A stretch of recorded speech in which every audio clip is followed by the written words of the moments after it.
प्रत्येक हिंदू घरात श्रावण आलं की नॉनव्हेज खाऊ नका असं म्हटलं जातं. आता यामागे विज्ञान काय सांगतं?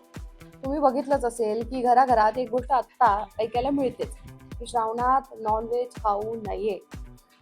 आता मग प्रश्न असा आहे की फक्त ही एक धार्मिक परंपरा आहे की त्यामागे काही वैज्ञानिक कारणही आढळतं? तुम्हाला काय वाटतं? आता माझ्या मते मला जितकं माहिती आहे मी ते तुम्हाला सांगते. पावसाळ्यात वातावरणात खरं तर आर्द्रता वाढते आणि अन्न लवकर खराब होण्याची शक्यता सुद्धा तेवढीच वाढते.